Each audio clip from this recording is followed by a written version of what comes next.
subidas e descidas, os rios que terá de transpor, os bosques que haja de atravessar, os precipícios em que poderá cair, os ladrões que o espreitam para roubá-lo, as casas hospitaleiras onde poderá repousar, tudo isso independe da sua pessoa, é para ele o desconhecido, o futuro, porque a sua vista não vai além da pequena área que o cerca. Quanto à duração, mede-a pelo tempo que gasta em percorrer o caminho. Tirai-lhe os pontos de referência, e a duração desaparecerá. Para o homem que está em cima da montanha e que o acompanha com o olhar, tudo aquilo está presente. Suponhamos que esse homem desce do seu ponto de observação e, indo ao encontro do viajante, lhe diz, em tal momento, encontrarás tal coisa, serás atacado e socorrido. Estará predizendo o futuro, mas, futuro para o viajante, não para ele, autor da previsão, visto que, para ele, esse futuro é o presente. 3. Se, agora, sairmos do âmbito das coisas puramente materiais e entrarmos, pelo pensamento, no domínio da vida espiritual, veremos o fenômeno produzir-se em maior escala. Os espíritos desmaterializados são como o homem da montanha, o espaço e a duração não existem para eles. Mas a extensão e a penetração da vista são proporcionais à depuração deles e à elevação que alcançaram na hierarquia espiritual. Eles são, com relação aos espíritos inferiores, quais homens munidos de possantes telescópios, ao lado de outros que apenas dispõem dos olhos.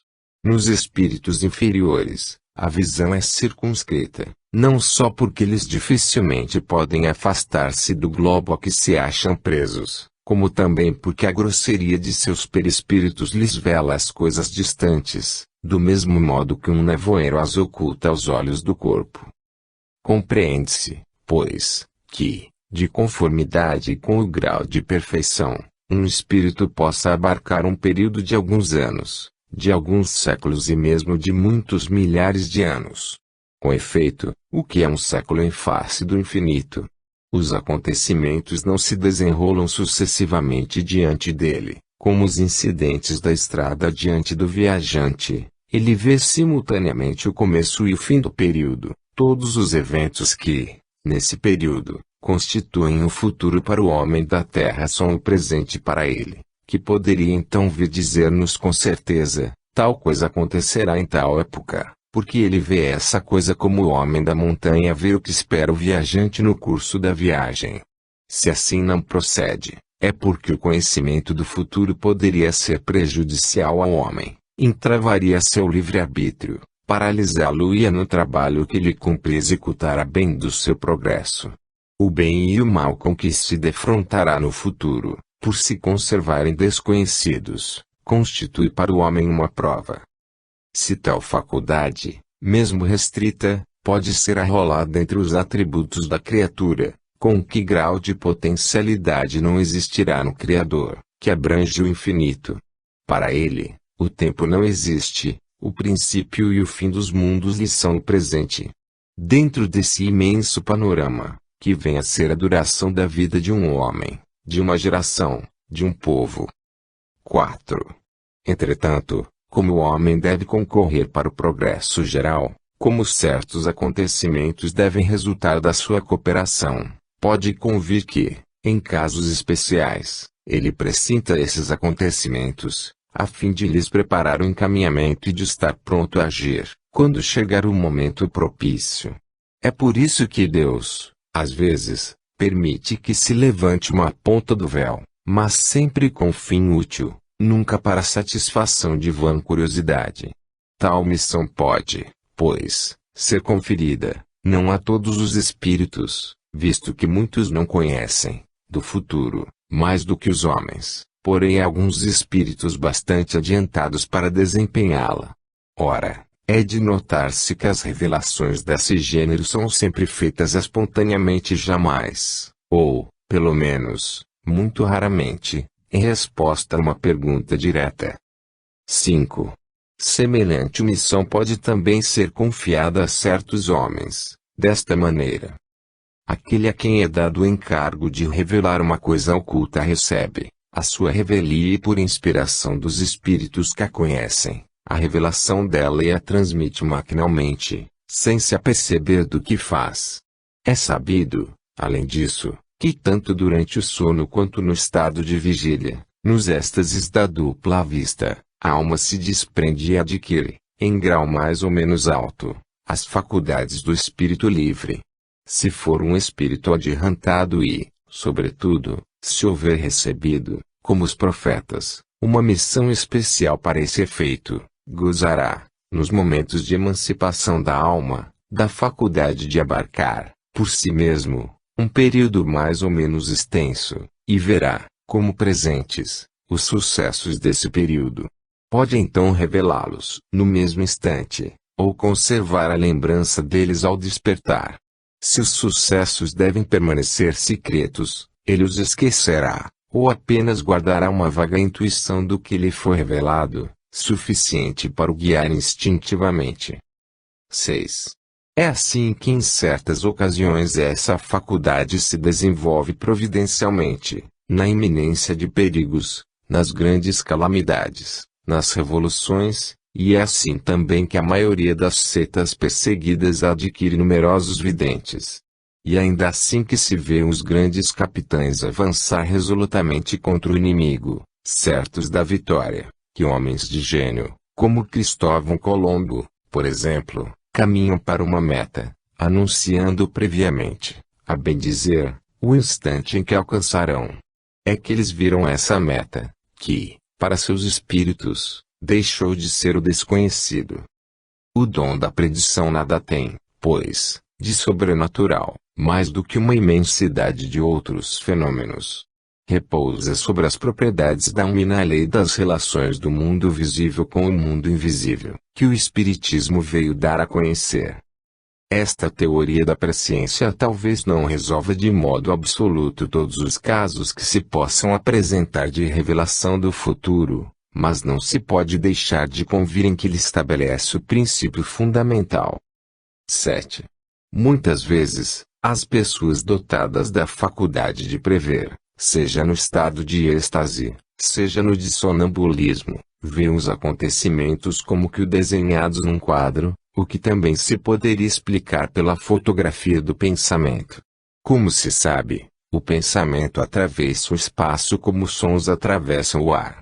Ora, um sucesso que esteja no pensamento dos espíritos que trabalham para que ele se realize, ou no dos homens cujos atos devam provocá-lo, pode formar uma imagem para o vidente, mas, como a sua realização pode ser apressada ou retardada por um conjunto de circunstâncias, este último vê o fato, sem, contudo, poder determinar o momento em que se dará.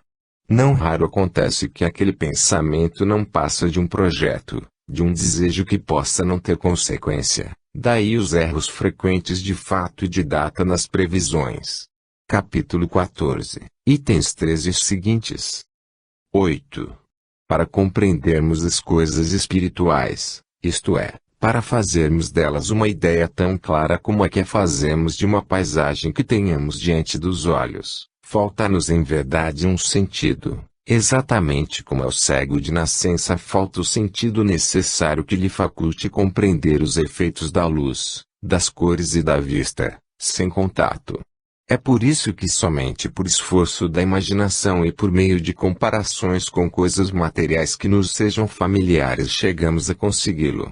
As coisas materiais, porém, não nos podem dar das coisas espirituais senão ideias muito imperfeitas, razão por que não se devem tomar ao pé da letra essas comparações e crer, por exemplo, que a extensão das faculdades perceptivas dos espíritos depende da efetiva elevação deles, nem que eles precisem estar em cima de uma montanha ou acima das nuvens para abrangerem o tempo e o espaço.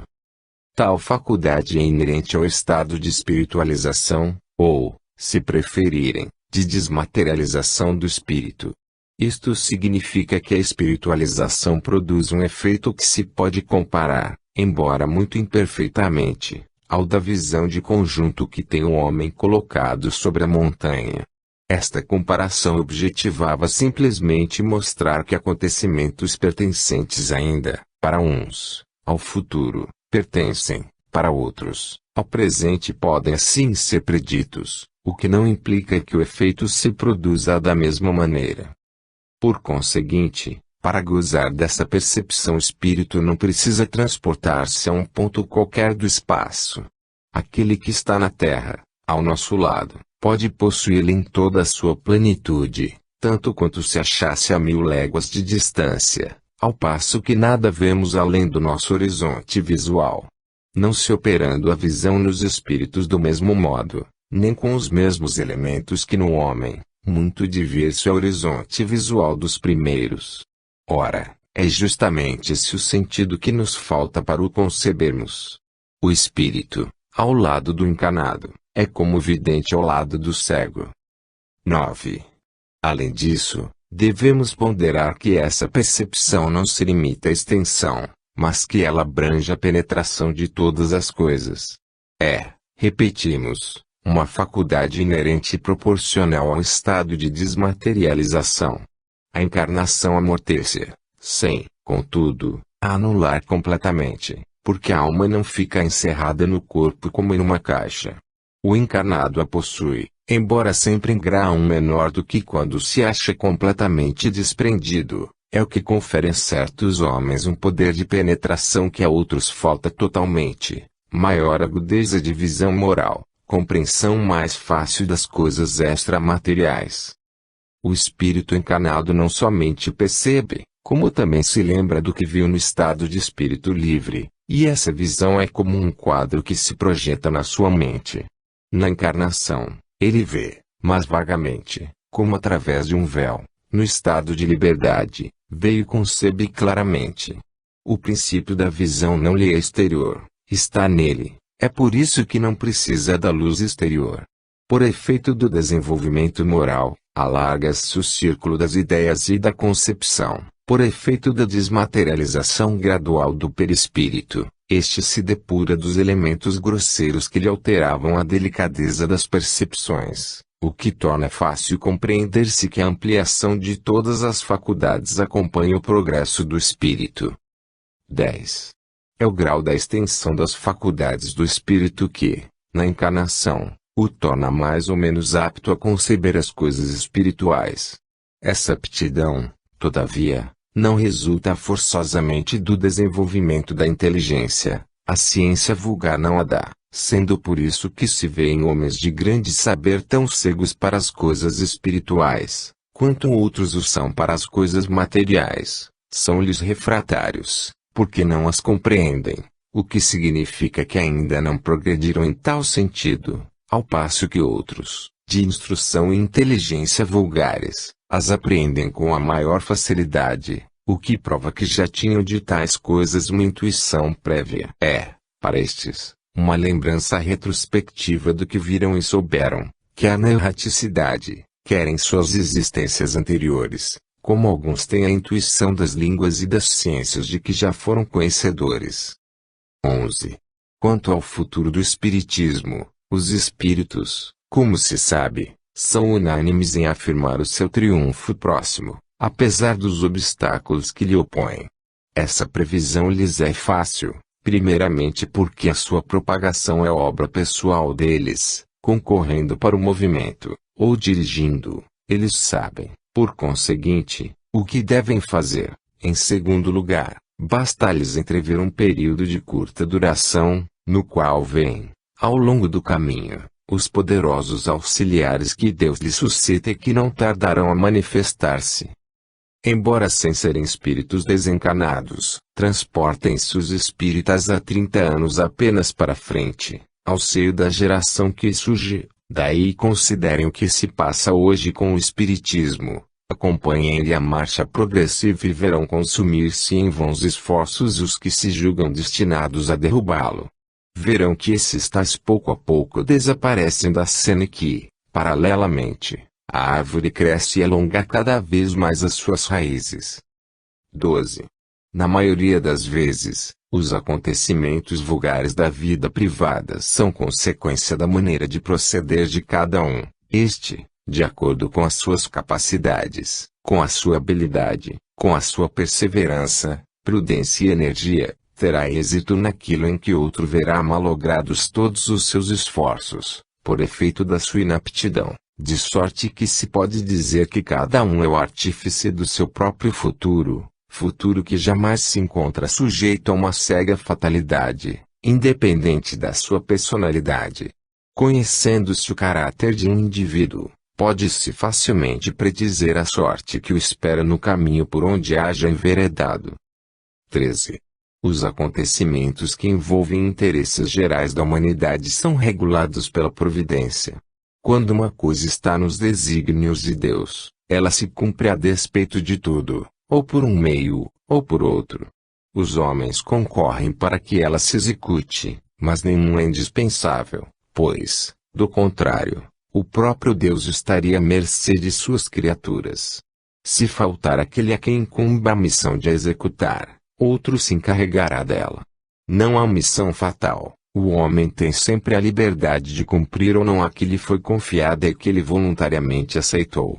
Se não o faz, perde os benefícios que daí lhe resultariam e assume a responsabilidade dos atrasos que possam resultar da sua negligência ou da sua má vontade. Se tornar um obstáculo a que ela se cumpra, Deus poderá afastá-lo com um sopro. 14. O resultado final de um acontecimento pode, portanto, ser certo, por se achar nos desígnios de Deus, como, porém, quase sempre, os detalhes e o modo de execução se encontram subordinados às circunstâncias e ao livre-arbítrio dos homens, podem ser eventuais os caminhos e os meios. Os espíritos podem prevenir-nos do conjunto, se convier que sejamos avisados, mas, para determinarem lugar e data, seria preciso que conhecessem previamente a decisão que tomará este ou aquele indivíduo. Ora, se essa decisão ainda não estiver em sua mente, poderá, conforme venha ela a ser, apressar ou demorar a realização do fato, modificar os meios secundários de ação, embora o mesmo resultado chegue sempre a produzir-se.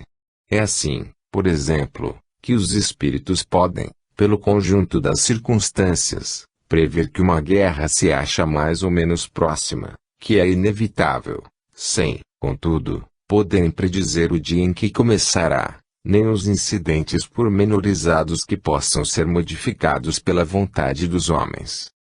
15. Para a determinação da época dos acontecimentos futuros, será preciso, além disso, levar em conta uma circunstância inerente à própria natureza dos espíritos. O tempo, assim como o espaço, só pode ser avaliado com o auxílio de pontos de referência que o dividam em períodos que se possam contar. Na Terra, a divisão natural do tempo em dias e anos é marcada pelo nascer e pelo pôr do sol, assim como a duração do movimento de translação da Terra. As unidades de medida do tempo devem variar de acordo com os mundos, visto que os fenômenos astronômicos são diferentes. Assim, por exemplo, em Júpiter, o dia equivale a 10 das nossas horas e os anos a mais de 12 anos terrestres. Há, pois, para cada mundo um modo diferente de computar-se a duração, de acordo com a natureza das revoluções astrais que nele se efetuam. Já haverá aí uma dificuldade para os espíritos que, não conhecendo o nosso mundo, determinem datas com relação a nós. Além disso, fora dos mundos, não existem tais meios de apreciação. Para um espírito, no espaço, não há nascer nem pôr do sol a marcar os dias, nem revolução periódica a marcar os anos, só há, para ele, a duração e o espaço infinitos. Capítulo 6, itens 1 e seguintes. Aquele, portanto, que jamais houvesse vindo à Terra, não possuiria nenhum conhecimento dos nossos cálculos que, aliás, lhe seriam completamente inúteis. Mas ainda, aquele que jamais houvesse encarnado em um mundo não teria qualquer noção das frações da duração. Quando um espírito estranho à Terra vem manifestar-se entre nós, não pode precisar datas aos acontecimentos, senão identificando-se com os nossos usos, o que sem dúvida lhe é possível, embora, na maioria das vezes, ele não descubra nenhuma utilidade nessa identificação. 16. Os espíritos que compõem a população invisível do nosso globo, onde já viveram e onde continuam a intrometer-se na nossa vida, estão naturalmente identificados com os nossos hábitos, cuja lembrança conservam na erraticidade. Poderão, por conseguinte, com maior facilidade, determinar datas aos acontecimentos futuros, desde que os conheçam, mas, sem contar que isso nem sempre lhes é permitido, eles se veem impedidos pela razão de que, sempre que as circunstâncias de detalhes estão subordinadas ao livre-arbítrio e à decisão eventual do homem, a data precisa só existe realmente depois que o acontecimento se realiza. Eis porque as predições circunstanciadas não podem apresentar cunho de certeza e só devem ser acolhidas como prováveis, mesmo que não tragam consigo nenhum sinal que as torne legitimamente suspeitas. Por isso, os espíritos verdadeiramente sensatos nunca predizem coisa alguma para épocas determinadas, limitando-se a prevenir-nos do seguimento das coisas que nos seja útil conhecer. Insistir por obter detalhes precisos é expor-se às mistificações dos espíritos levianos que predizem tudo o que se queira, sem se preocuparem com a verdade, divertindo-se com os terrores e as decepções que causam. 17. A forma geralmente empregada até agora nas predições fez delas verdadeiros enigmas, quase sempre indecifráveis. Essa forma misteriosa e cabalística, de que Nostradamus nos oferece o tipo mais completo, lhes dá certo prestígio perante o vulgo, que tanto mais valor lhes atribui, quanto mais incompreensíveis se mostrem. Pela sua ambiguidade, elas se prestam a interpretações muito diferentes, de tal sorte que, conforme o sentido que se atribua a certas palavras alegóricas ou convencionais, conforme a maneira por que se efetue o cálculo, singularmente complicado, das datas e, com um pouco de boa vontade, nelas se encontra quase tudo o que se queira. Seja como for, não se pode deixar de convir em que algumas predições apresentam caráter sério e confundem por sua veracidade. É provável que a forma velada tenha tido, em certo tempo, sua razão de ser e mesmo sua necessidade. Hoje, as circunstâncias são outras. O positivismo do século se daria mal com a linguagem sibilina. É por isso que atualmente as predições já não se revestem dessas formas estranhas. As que fazem os espíritos nada têm de místicas, falam a linguagem de todo mundo, como teriam feito quando vivos na Terra, porque continuam a pertencer à humanidade. Avisam-nos das coisas futuras, pessoais ou gerais, quando necessário, na medida da perspicácia de que são dotados, como fariam conselheiros e amigos. Suas previsões, pois, são antes advertências, que nada tiram ao livre-arbítrio, do que predições propriamente ditas, as quais implicariam numa fatalidade absoluta. Além disso, a opinião deles é quase sempre motivada, por não quererem que o homem anule a sua razão sob uma fé cega e por desejarem que este último lhe aprecie a exatidão. 18. A humanidade contemporânea também conta seus profetas. Mais de um escritor, poeta, literato, historiador ou filósofo pressentiram, em seus escritos, a marcha futura de acontecimentos a cuja realização agora assistimos. Muitas vezes essa aptidão decorre, sem dúvida, da retidão do juízo, da dedução das consequências lógicas do presente, mas, de outras vezes, também resulta de uma clarividência especial inconsciente ou de uma inspiração vinda do exterior. O que tais homens fizeram quando vivos, eles podem, com mais forte razão e exatidão, fazer no estado de espíritos, quando não têm a visão espiritual obscurecida pela matéria. Capítulo 17. Predições do Evangelho. Ninguém é profeta em sua terra. 1.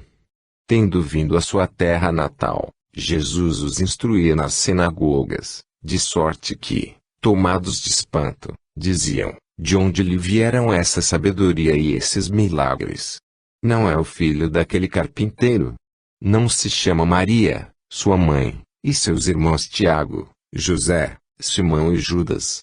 Suas irmãs não se acham todas entre nós? De onde então lhe vêm todas essas coisas? E assim faziam dele objeto de escândalo. Mas Jesus lhes disse: um profeta só não é honrado em sua terra e na sua casa. E não fez lá muitos milagres devido à incredulidade deles. São Mateus 13:54-58. 2. Por essa forma, Jesus enunciou uma verdade que se tornou proverbial, que é de todos os tempos e a qual se poderia dar maior amplitude, dizendo que ninguém é profeta em vida. Na linguagem usual, esta máxima se aplica ao crédito de que alguém goza entre os seus e entre aqueles em cujo seio ele vive, a confiança que lhes inspira a superioridade do saber e da inteligência. Se ela sofre exceções, estas são raras e, em nenhum caso, absolutas. O princípio de tal verdade decorre de uma consequência natural da fraqueza humana e pode explicar-se assim. O hábito de se verem desde a infância, em todas as circunstâncias ordinárias da vida, estabelece entre os homens uma espécie de igualdade material que, muitas vezes, faz que a maioria deles se negue a reconhecer a superioridade moral de alguém que lhes foi companheiro ou comensal, que saiu do mesmo meio que eles, cujas primeiras fraquezas todos testemunharam. Sofre-lhes orgulho, por se verem obrigados a reconhecer o ascendente do outro. Quem quer que o se eleve acima do nível comum é sempre alvo do ciúme e da inveja. Os que se sentem incapazes de chegar à altura em que aquele se encontra esforçam-se por rebaixá-lo, por meio da difamação, da maledicência e da calúnia, e tanto mais forte gritam, quanto menores forem, crendo que se engrandecem e o ofuscam pelo ruído que promovem. Tal foi e será a história da humanidade, enquanto os homens não houverem compreendido a sua natureza espiritual e alargado seu horizonte moral. Semelhante preconceito, portanto, é próprio dos espíritos acanhados e vulgares, que tomam suas personalidades por modelo de todas as virtudes. Por outro lado, toda a gente costuma fazer dos homens apenas conhecidos pelo espírito um ideal que cresce à medida que os tempos e os lugares se vão distanciando. Eles são como que despojados de todo sinal de humanidade, parece que não devem ter falado, nem sentido como os demais, que os seus pensamentos e a linguagem de que usaram hão de ter ressoado constantemente no diapasão da sublimidade, sem se darem conta de que o espírito não poderia permanecer constantemente em estado de tensão e de perpétua superexcitação. No contato diário da vida privada, vê-se a toda hora que o homem material em nada se distingue do vulgo. O homem corpóreo, o que impressiona os sentidos, quase que apaga o homem espiritual, que só impressiona o espírito. De longe, apenas se vêem os relâmpagos do gênio, de perto, vêem-se as paradas do espírito. Depois da morte, já não sendo possível nenhuma comparação, somente o homem espiritual subsiste e tanto maior parece, quanto mais longínqua se torna a lembrança do homem corpóreo. É por isso que aqueles, cuja passagem pela terra se assinalou por obras de real valor são mais apreciados depois de mortos do que quando vivos. São julgados com mais imparcialidade, porque, já tendo desaparecido os invejosos e os ciumentos, cessaram os antagonismos pessoais. A posteridade é um juiz desinteressado que aprecia a obra do espírito, aceitando-a sem entusiasmo cego, se é boa, e rejeitando-a sem rancor, se é má, sem levar em conta a individualidade que a produziu. Jesus não podia escapar às consequências deste princípio, inerente à natureza humana, considerando-se que ele vivia num meio pouco esclarecido e entre homens inteiramente devotados à vida material. Seus compatriotas só viam nele o filho do carpinteiro, o irmão de homens tão ignorantes quanto eles e, assim sendo, não percebiam que lhe dava superioridade e o investia do direito de os censurar. Verificando então que a sua palavra tinha menos autoridade sobre os seus, que o desprezavam, do que sobre os estranhos, preferiu ir pregar para os que o escutavam e aos quais inspirava simpatia. Pode-se fazer ideia dos sentimentos que nutriam para com ele os que lhe eram aparentados, pelo fato de que seus próprios irmãos, acompanhados de sua mãe, foram a uma reunião onde ele se encontrava, para dele se apoderarem, dizendo que perderam o juízo. São Marcos, 13, 20 e 21, 31 a 35. O Evangelho segundo o Espiritismo, capítulo 14. Assim, de um lado, os sacerdotes e os fariseus acusavam a Jesus de agir em nome do demônio, de outro, era taxado de louco pelos seus parentes mais próximos. Não é o que sucede atualmente com relação aos espíritas. E deverão estes se queixar de que os seus concidadãos não os tratem melhor do que os de Jesus o tratavam. O que há de estranhável é que, no século XIX, no seio de nações civilizadas, se deu que, há 2000 anos, nada tinha de espantoso, por parte de um povo ignorante. Morte e paixão de Jesus. 3. Após a cura do lunático, todos ficaram admirados do grande poder de Deus.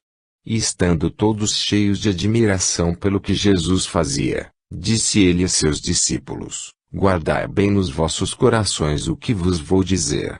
O Filho do Homem tem que ser entregue às mãos dos homens. Eles, porém, não entendiam essa linguagem, ela lhes era de tal modo oculta que nada compreendiam daquilo e temiam mesmo interrogá-lo a respeito. São Lucas, 9, 43 a 45. 4. A partir de então, Jesus começou a revelar a seus discípulos que tinha de ir a Jerusalém, que aí tinha de sofrer muito da parte dos senadores, dos escribas e dos príncipes dos sacerdotes, que tinha de ser morto e de ressuscitar ao terceiro dia. São Mateus, 16 e 21. 5. Estando na Galileia, disse-lhes Jesus: o Filho do Homem tem que ser entregue às mãos dos homens, estes lhes darão morte e ele ressuscitará ao terceiro dia, o que os afligiu extremamente. São Mateus, 17, 22 e 23. 6. Ora, indo Jesus a Jerusalém, chamou à parte seus 12 discípulos e lhes disse: vamos para Jerusalém e o Filho do Homem será entregue aos príncipes dos sacerdotes e aos escribas, que o condenarão à morte, e o entregarão aos gentios, a fim de que o tratem com zombarias, o açoitem e crucifiquem, e ele ressuscitará ao terceiro dia. São Mateus, 20, 17 a 19. 7. Em seguida, tomando à parte os 12 apóstolos, disse-lhes Jesus: eis que vamos a Jerusalém e tudo o que os profetas escreveram acerca do Filho do Homem vai cumprir-se, porquanto ele será entregue aos gentios, zombarão dele, açoitá-lo-ão e lhe escarrarão no rosto. Depois que o tiverem açoitado, matá-lo-ão e ele ressuscitará ao terceiro dia. Mas eles nada compreenderam de tudo isso, aquela linguagem lhes era oculta e não entendiam o que ele lhes dizia. São Lucas, 18 e 31 a 34. 8. Ora, tendo concluído todos esses discursos, Jesus disse a seus discípulos: sabeis que a Páscoa se fará daqui a 2 dias e que o Filho do Homem será entregue para ser crucificado. Ao mesmo tempo, os príncipes dos sacerdotes e os anciãos do povo se reuniram na corte do sumo sacerdote chamado Caifás, e entraram a consultar-se mutuamente, à procura de um meio de se apoderarem habilmente de Jesus e de fazê-lo morrer. Diziam: e absolutamente necessário que não seja durante a festa, para que não se levante qualquer tumulto no seio do povo. São Mateus, 26, 1 a 5. 9. No mesmo dia, alguns fariseus vieram dizer-lhe: vai-te, sai deste lugar, pois Herodes quer dar-te a morte. Ele respondeu: e de dizer a essa raposa: ainda tenho que expulsar os demônios e restituir a saúde aos doentes, hoje e amanhã, no terceiro dia, serei consumado. São Lucas, 13, 31 e 32. Perseguição aos apóstolos. 10. Guardai-vos dos homens, porquanto eles vos farão comparecer nas suas assembléias, e vos farão açoitar nas suas sinagogas, e sereis apresentados, por minha causa, aos governadores e os reis, para lhes servir de testemunhas, bem como as nações. São Mateus 10 e 17 e 18. 11. Eles vos expulsarão das sinagogas e vem o tempo em que aquele que vos fizer morrer julgará fazer coisa agradável a Deus. Tratar-vos-ão desse modo, porque não conhecem nem a meu Pai, nem a mim. Ora, digo-vos estas coisas, a fim de que, quando houver chegado o tempo, vos lembreis de que eu vos disse. São João 16, 1 a 4. 12. Sereis traídos e entregues aos magistrados por vossos pais e vossas mães, por vossos irmãos, por vossos parentes, por vossos amigos e darão morte a muitos de vós. Sereis odiados de toda gente, por causa de meu nome. Entretanto, não se perderá um só cabelo de vossa cabeça. Pela vossa paciência que possuireis vossas almas. São Lucas 21 e 16 a 19. 13. Martírio de São Pedro. Em verdade vos digo que, quando éreis mais moços, vos cingeis a vós mesmos e ieis onde quereis, mas, quando fordes velhos, estendereis as mãos e outro vos cingirá e conduzirá onde não querereis ir. Ora, ele dizia isso para assinalar de que morte Pedro havia de glorificar a Deus. São João 21 e 18 e 19. Cidades impenitentes. 14. Começou então a censurar as cidades onde fizera muitos milagres, por não terem feito penitência. Ai de ti, Corozaim, ai de ti Betsaida, porque, se os milagres que foram feitos dentro de vós tivessem sido feitos em Tiro e em Sidom, há muito tempo elas teriam feito penitência com saco e cinzas. Declaro-vos por isso que, no dia do juízo, Tiro e Sidom serão tratadas menos rigorosamente do que vós. E tu, Cafarnaum, elevar-te-ás sempre até ao céu?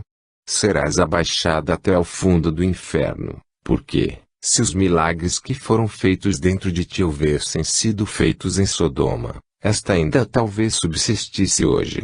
Declaro-te por isso que, no dia do julgamento, a cidade de Sodoma será tratada menos rigorosamente do que tu. São Mateus 11 e 20 a 24. Ruína do Templo de Jerusalém. 15. Quando Jesus saiu do templo, para ir-se embora, seus discípulos se acercaram dele para lhe fazerem notar a estrutura e a grandeza daquele edifício. Ele, porém, lhes disse: Vedes todas estas construções? Digo-vos, em verdade, que serão de tal maneira destruídas, que não ficará pedra sobre pedra. São Mateus 24, 1 e 2. 16. Em seguida, tendo chegado perto de Jerusalém, contemplando a cidade, ele chorou por ela, dizendo: Ah!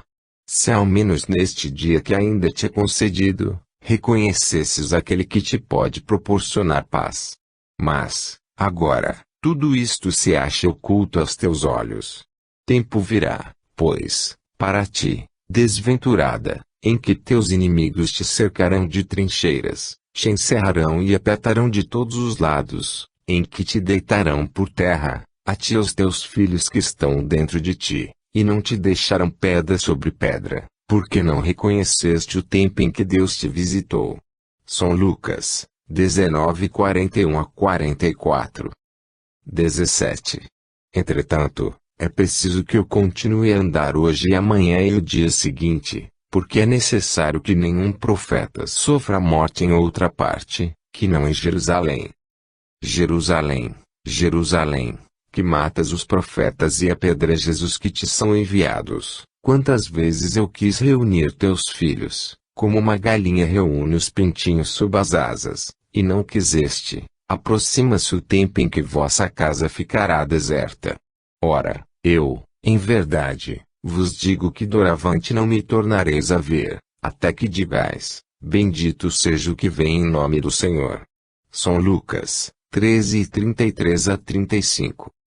18. Quando virdes um exército cercando Jerusalém, sabei que está próxima a sua destruição. Fujam para as montanhas os que estiverem na Judeia. Retirem-se os que estiverem dentro dela e nela não entrem os que estiverem na região circunvizinha. Porquanto esses dias serão os da vingança, a fim de que se cumpra tudo o que está na Escritura. Ai das que estiverem grávidas nesses dias, visto que este país será sobrecarregado de males e a cólera do céu cairá sobre este povo. Serão passados a fio de espada, serão levados em cativeiro para todas as nações e Jerusalém será calcada aos pés pelos gentios, até que se haja preenchido o tempo das nações. São Lucas 21:20-24. 19. Jesus avançando para o suplício, ora, acompanhava grande multidão de povo e de mulheres a bater nos peitos e a chorar. Jesus, então, voltando-se, disse: Filhos de Jerusalém, não choreis por mim, chorai antes por vós mesmos e pelos vossos filhos, porquanto virá tempo em que se dirá: felizes as estéreis, as entranhas que não geraram filhos e os seios que não amamentaram. Todos se porão a dizer às montanhas: caí sobre nós. E as colinas: cobri-nos, pois, se tratam deste modo o lenho verde, como será tratado o lenho seco. São Lucas 23:27-31. 20. A faculdade de pressentir as coisas futuras é um dos atributos da alma e se explica pela teoria da presciência. Jesus a possuía, como todos os outros, em grau eminente. Pôde, portanto, prever os acontecimentos que se seguiriam à sua morte, sem que nesse fato haja qualquer coisa de sobrenatural, pois que o vemos reproduzir-se aos nossos olhos, nas mais vulgares condições. Não é raro que indivíduos anunciem com precisão o instante em que morrerão, é que a alma deles, no estado de desprendimento, está como o homem da montanha. Capítulo 16, item 1, a barca estrada a ser percorrida e lhe vê o termo. 21. Com Jesus, esse fato havia de dar-se em mais alto grau, considerando-se que, tendo-lhe conhecimento da missão que vinha desempenhar, sabia que a morte no suplício forçosamente seria a sua consequência. A visão espiritual, permanente nele, assim como a penetração do pensamento, haviam de mostrar-lhe as circunstâncias e a época fatal. Pela mesma razão, podia prever a ruína do templo, a de Jerusalém, as desgraças que se iam abater sobre seus habitantes e a dispersão dos judeus. Maldição contra os fariseus. 22.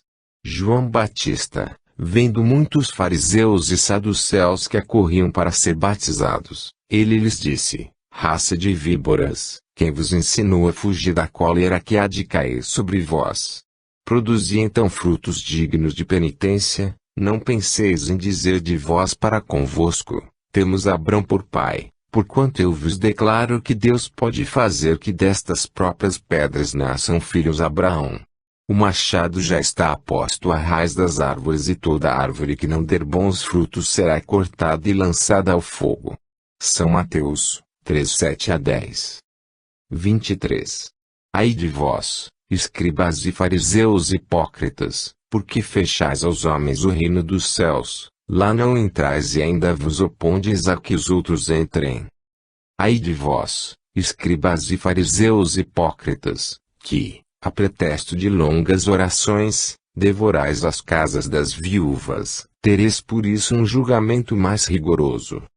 Ai de vós, escribas e fariseus hipócritas, que percorreis o mar e a terra para fazer um prosélito e que, depois de houverdes conseguido, o tornais 2 vezes mais digno do inferno do que vós mesmos.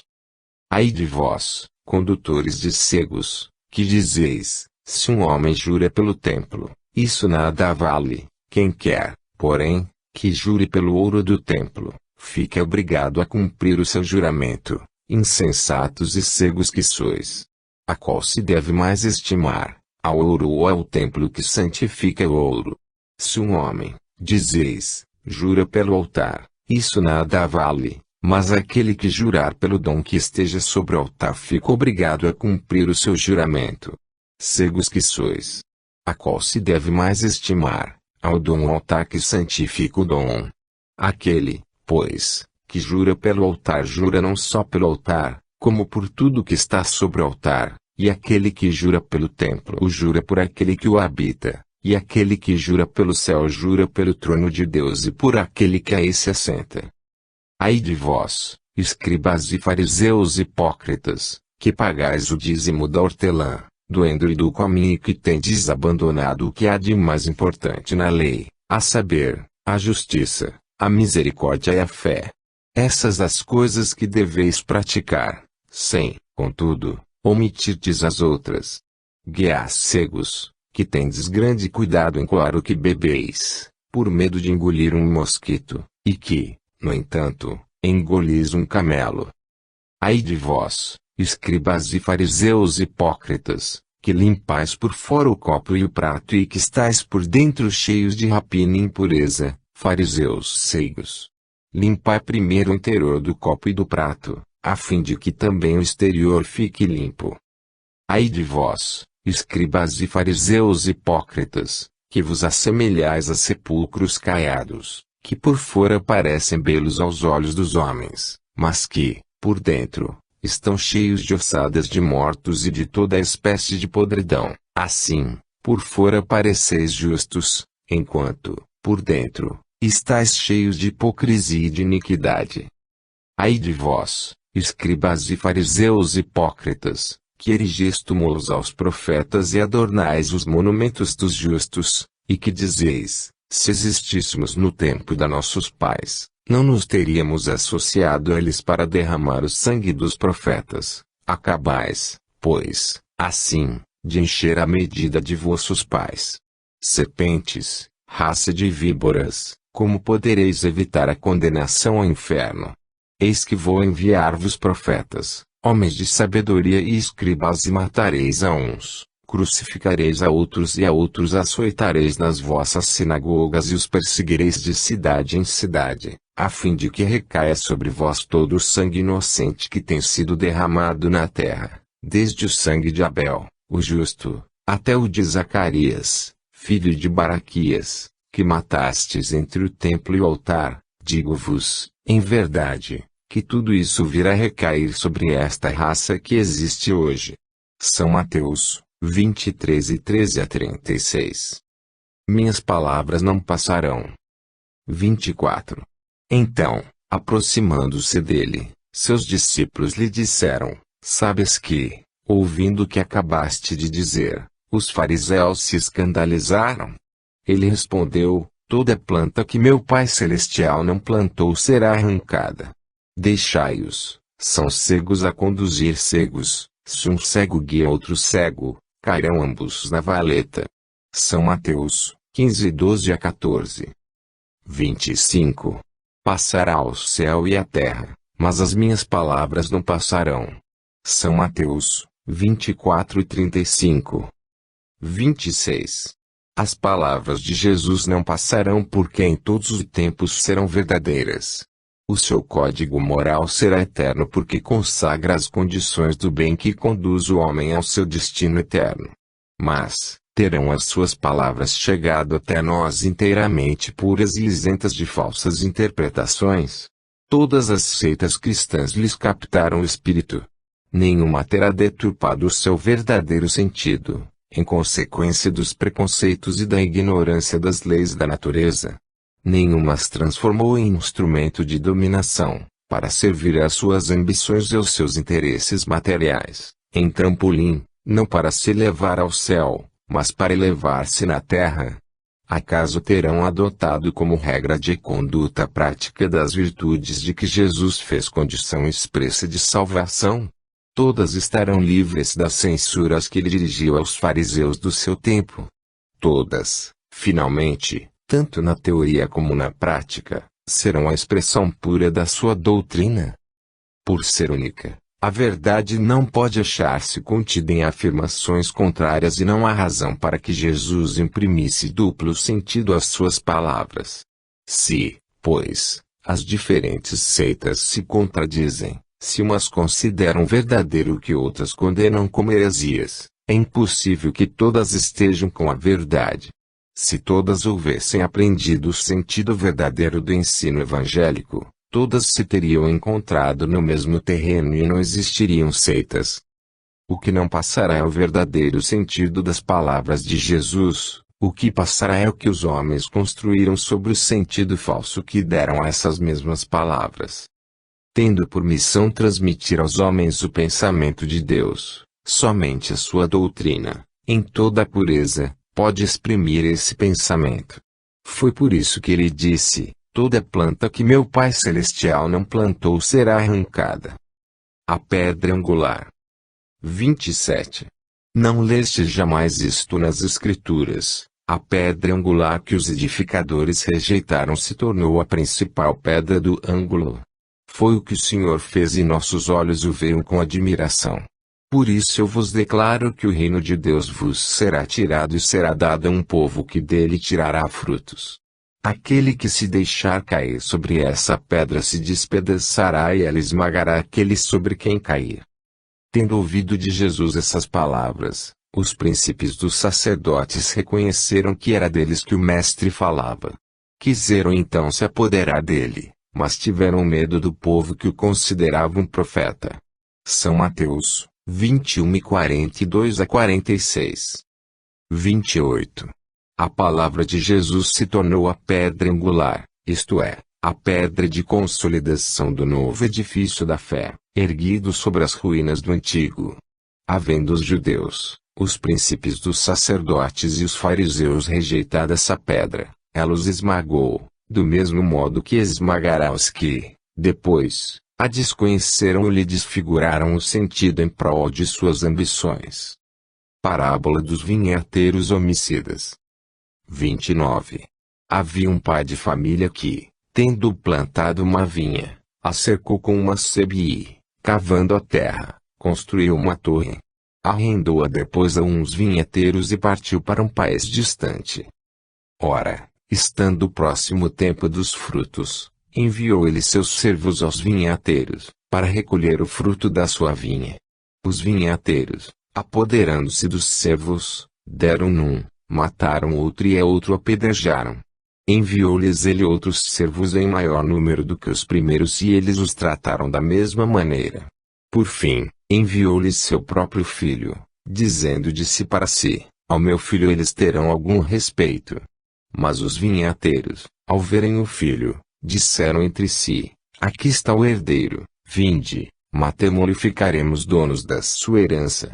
E, com isso, pegaram dele, lançaram-no fora da vinha e o mataram. Quando o dono da vinha vier, como tratará esses vinhateiros? Responderam-lhe: fará que pereçam miseravelmente esses malvados e arrendará a vinha a outros vinhateiros, que lhe entreguem os frutos na estação própria. São Mateus 21:33-41. 30. O pai de família é Deus, a vinha que ele plantou é a lei que estabeleceu. Os vinhateiros a quem arrendou a vinha são os homens que devem ensinar e praticar a lei. Os servos que enviou aos arrendatários são os profetas que estes últimos massacraram.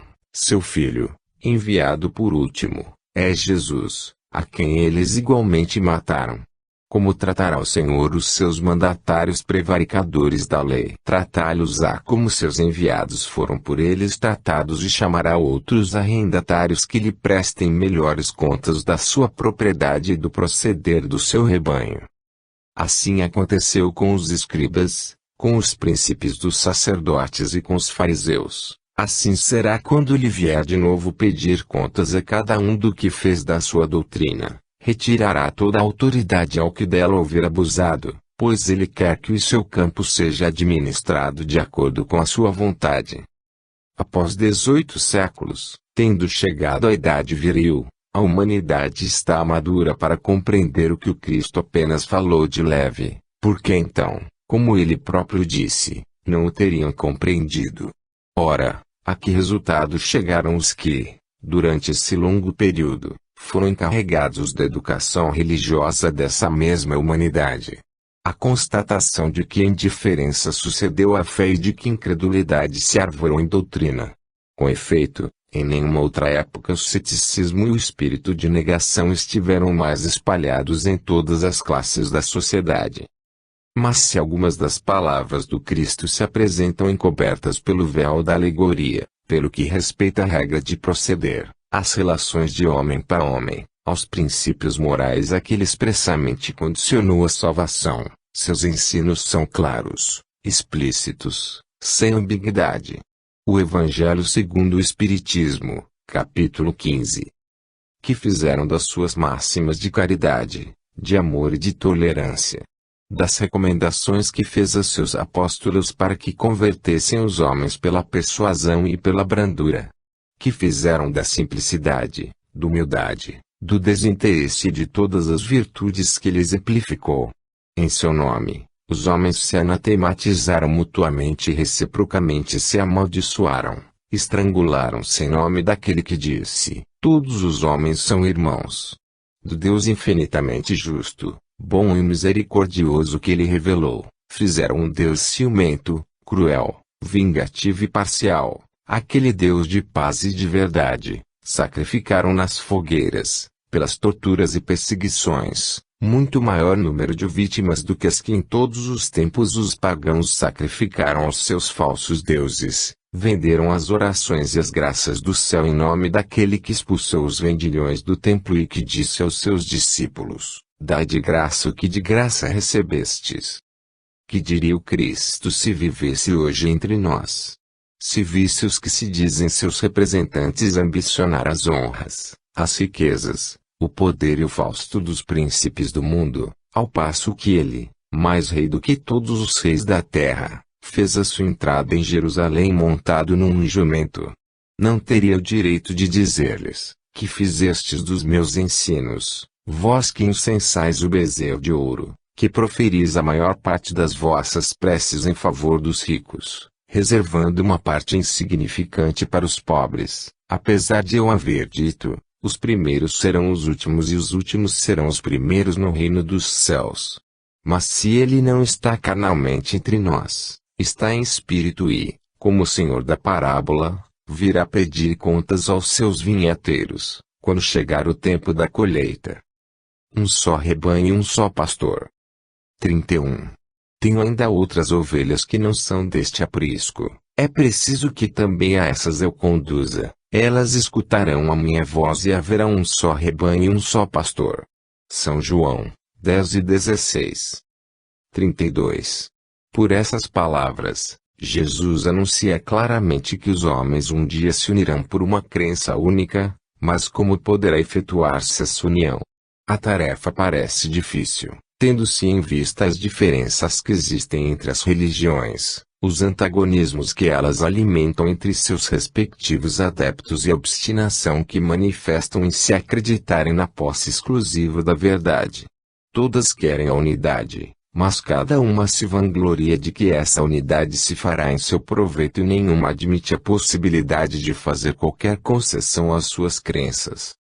Entretanto, a unidade se fará em religião, como já tende a fazer-se social, político e comercialmente, pela queda das barreiras que separam os povos, pela assimilação dos costumes, dos usos, da linguagem.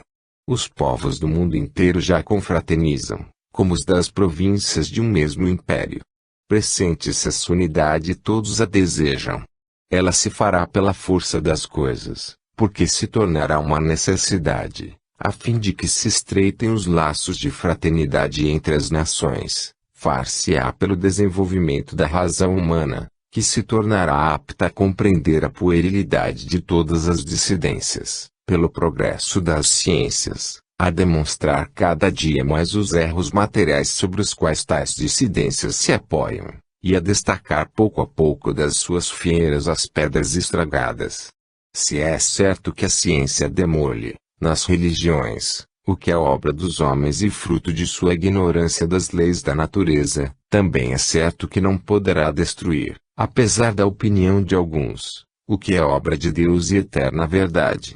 Afastando os acessórios, ela prepara os caminhos para a unidade.